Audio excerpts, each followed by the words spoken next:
രാവിലെ തന്നെ കന്യാകുമാരി പോകാനായിട്ട് നമ്മൾ പ്ലാൻ ചെയ്തു. വലിയ പ്ലാനിംഗ് ഒന്നുമല്ല, സ്പോട്ടിലെടുത്ത പ്ലാനിംഗ് ആണ്. അങ്ങനെ നമ്മൾ കന്യാകുമാരി ഏകദേശം പാരപ്പള്ളിയിൽ നിന്ന് ഒരു 3.5-4 മണിക്കൂർ ദൂരം ഉണ്ടായിരുന്നു. അപ്പോൾ നമ്മൾ നേരെ വെളുപ്പാൻ രാവിലെ ബസ് പിടിച്ചു. അത്യാവശ്യം റോഡൊക്കെ ക്ലീൻ ആയിരുന്നു.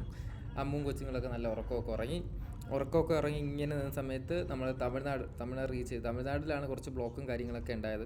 അപ്പോൾ വഴിയിൽ നിർത്തിയിട്ട് നമ്മൾ ഫുഡ് കഴിച്ചു. പിന്നെ ഞാനും കുട്ടികളൊക്കെ കുറച്ച് റെസ്റ്റ് എടുത്തിട്ട് വീണ്ടും യാത്ര തിരിച്ചു. തമിഴ്നാട് ഭയങ്കര കൺജസ്റ്റഡ് ആയിരുന്നു. നമുക്കൊരു 20-30-40 സ്പീഡിലൊക്കെ പോകാൻ പറ്റുള്ളൂ. ആ സമയം നേരം വെളുത്തു. പിന്നെ കുട്ടികൾ നല്ല ഉറക്കം, ഒട്ടുക്കത്തെ വെയിലൊക്കെ ആയി. കന്യാകുമാരി എത്തിയ സമയത്ത് ഒരു 9:30 സമയം, 10 മണി സമയമായി എത്തിയപ്പോൾ. ട്രാഫിക് ഇത് മോർണിംഗ് തന്നെ നല്ല തിരക്കായിരുന്നു. അത് കഴിഞ്ഞ് വണ്ടി പാർക്ക് ചെയ്യാൻ തന്നെ അത്യാവശ്യം സമയമെടുത്തു. പിന്നെ അവിടെ നടന്നു തുടങ്ങി. അത്യാവശ്യം എത്തിയ സമയത്ത് നല്ല രസമായിരുന്നു. കാര്യം ഞാൻ ഫസ്റ്റ് ടൈമാണ് കന്യാകുമാരി. കുട്ടിക്കാലത്ത് പോയിട്ടുണ്ട്. അത്യാവശ്യം ഈ ഒരു ഏജായിട്ടും എനിക്ക് ഓർമ്മ പോലും ഇല്ല പണ്ട് പോയതിൻ്റെ. അപ്പോൾ നമ്മളിങ്ങനെ എക്സ്പ്ലോറൊക്കെ ചെയ്ത് ഇങ്ങനെ കടലൊക്കെ കണ്ട് ഇങ്ങനെ നടക്കുമായിരുന്നു. മെയിനായിട്ട് വരാനുള്ള കാര്യം, വരുമ്പോൾ ഗ്ലാസ് ബ്രിഡ്ജ് എക്സ്പ്ലോർ ചെയ്യണം, അതേടക്കനെ ബോട്ടിൽ പോകണം, വേറെ എന്തെങ്കിലും ആക്ടിവിറ്റീസ് ഉണ്ടെങ്കിൽ അതൊക്കെ ആഡിൻ ചെയ്യണം. പിന്നെ ഫ്രണ്ടായ അക്ഷയ് ഒരുപാട് ഇൻസ്റ്റയിൽ ഇന്നയിടത്തെങ്കിൽ പോകണം എന്ന് പറഞ്ഞിട്ട് ഒരുപാട് ടൂറിസ്റ്റ് വീഡിയോസും കാര്യങ്ങളും എല്ലാം തന്നെ അയച്ചു തന്നിട്ടുണ്ടായിരുന്നു. അപ്പോൾ അതെല്ലാം ഇങ്ങനെ നോക്കി ഭയങ്കര രീതിക്ക് പ്ലാൻ ചെയ്തിട്ടാണ് ഞാൻ ഇങ്ങനെ യാത്ര തിരിച്ചത്. ഇപ്പോൾ നിൽക്കുന്ന ക്യൂ എന്ന് പറയുന്നത് ബോട്ട് സർവീസിനാണ്. 300 രൂപയുടെ ക്യൂ ഉണ്ട്, 175 രൂപയുടെ ക്യൂ ഉണ്ട്. 300 രൂപയുടെ ക്യൂ നിൽക്കുമ്പോൾ നമ്മൾ വിചാരിക്കുന്നത് എന്താണ്, അത്യാവശ്യം പെട്ടെന്ന് എത്താം, പ്രീമിയം ആയിരിക്കും. പെർ ഹെഡാണ് കേട്ടോ 300 രൂപ. നമ്മൾ 4 പേരുണ്ടായിരുന്നു. അപ്പോൾ ഏകദേശം 1200 രൂപ. അപ്പോൾ ഞാൻ ഇങ്ങനെ നിൽക്കാൻ തുടങ്ങിയതാണ്. ഈ നിൽക്കുന്ന നിപ്പിൽ ഈ എലിയുടെയൊക്കെ വീഡിയോ എടുക്കാനൊക്കെ ക്ഷമ തീർന്നു. ക്ഷമയുടെ അവസാനം വരെയായി. കാരണം 3-4 മണിക്കൂർ ഒരു ക്യൂ ആന്നേ. 4 മണിക്കൂർ ക്യൂ. ഒരു കോർഡിനേഷൻ ഇല്ല, അവിടെ ഒരു വൃത്തിയില്ല. കുടിക്കാനുള്ള വെള്ളത്തിൻ്റെ ഇതായിക്കോട്ടെ, ഒരു പ്രോപ്പർ ഒരു സിസ്റ്റം ഒന്നും തന്നെ ഇല്ല. ആ 75 രൂപയുടെ ക്യൂവും ആ 300 രൂപയുടെ ക്യൂവും വന്ന് നിൽക്കുന്നത് സെയിം ബോട്ടിലാണ്. ആകെ അത് എനിക്ക് തോന്നുന്നു ഇത് കുറച്ചും കൂടി സ്പീഡിന് പോകണം എന്നല്ലാതെ. ആ 75 രൂപയുടെ ക്യൂ നിൽക്കുന്നവർക്ക് വെയിൽ കൊള്ളാതെ നിൽക്കാം. പക്ഷേ ഇത് പൊട്ട വെയിലാണ്, ഈ വീഡിയോയിൽ കാണാൻ പറ്റും. ഒരു 4 മണിക്കൂർ പോയ പോക്കേ. അത് കഴിഞ്ഞ് ആകെ ഒരു ആശ്വാസം എന്ന് പറഞ്ഞാൽ ബോട്ടിൽ കയറിയ സമയത്ത് അങ്ങോട്ടും ഇങ്ങോട്ടും ഒരു കുലുക്കും കാര്യങ്ങൾ. പിന്നെ അപ്പുറത്ത് ആ പാറയെ കണ്ടപ്പോൾ ഒരു പ്രതീക്ഷ ഉണ്ടായിരുന്നു. അതായത് ഞാനും കൊച്ചും കൂടി ഇങ്ങനെ ഇരുന്നു. അമ്മും കൊട്ടിയൊക്കെ എവിടെയാണെന്ന് പോലും അറിയത്തില്ല. കാരണം അതാ പറഞ്ഞു, ഇവരൊക്കെ എവിടെ കയറുന്നു, എങ്ങനെ കയറുന്നു, ഇടിച്ച് കയറുന്നു, എന്തൊക്കെയാണ് ചെയ്യുന്നു. അത്യാവശ്യം അപ്പുറത്ത് പ്രതീക്ഷയുള്ള കുറച്ച് കാഴ്ചകൾ കാണാം, എക്സ്പ്ലോർ ചെയ്യാമെന്നും പറഞ്ഞ് ഇങ്ങനെ പോകാൻ നിന്നു. അപ്പോൾ ഈ ഓമ കണ്ടു. ഞാൻ നല്ല ശിവഭക്തനായതുകൊണ്ട് ഈ ഓമ കണ്ട സമയത്ത് എനിക്ക് നല്ല ഒരു പ്രതീക്ഷ ഉണ്ടായിരുന്നു. പിന്നെ ബോട്ട് ഇറങ്ങിയ സമയത്ത് നമ്മളിഞ്ഞ് ഇറങ്ങി. കാരണം അവരെവിടെ നിന്ന് അറിയത്തില്ല, അവരാ ബോട്ടിലുണ്ടെന്ന് മാത്രമേ അറിയാവുള്ളൂ. അവരിറങ്ങിയിട്ട് നമ്മൾ നോക്കിക്കൊണ്ടിരുന്നു. സോ നമ്മൾ ബാക്കിൽ തന്നെ ഉണ്ടായിരുന്നു. പിന്നെ നേരെ പോയി വെള്ളം കുടിക്കണം. കാര്യം കുപ്പിയിലുള്ള വെള്ളം 4 മണിക്കൂർ നിന്നിട്ട് കുടിച്ച് തീർത്തു. അത്രയും തള്ളു പിടിയും ബഹളമൊക്കെ ആയിരുന്നു.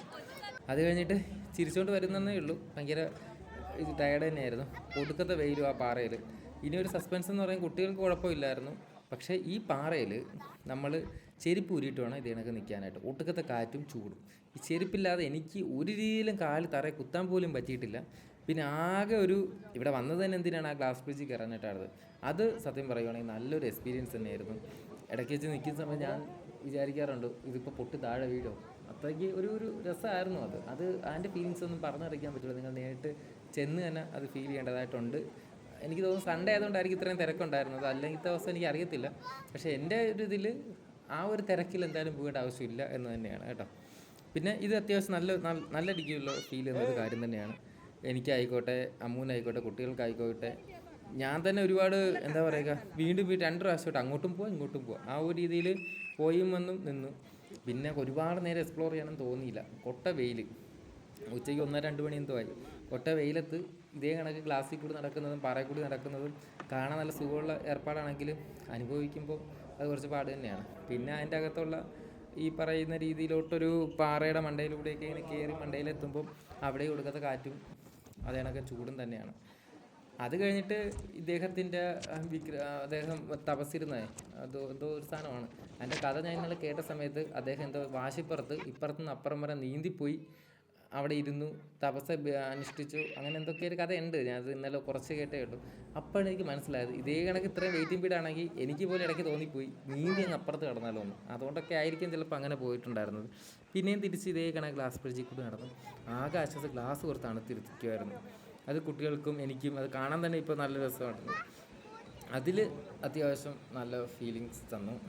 പിന്നെ അവിടെ ആ ഒരു കന്യാകുമാരി എന്നുള്ള സ്ഥലത്ത് പിന്നെ ബീച്ചിൽ ഇറങ്ങാനോ എക്സ്പ്ലോർ ചെയ്യാനോ എന്തെങ്കിലും മേടിക്കാനോ ഒന്നും തോന്നിയില്ല. ആകെ രസമായിട്ട് തോന്നിയത് ഈ പറയുന്ന ഗ്ലാസ് ബ്രിഡ്ജ് മാത്രമാണ്.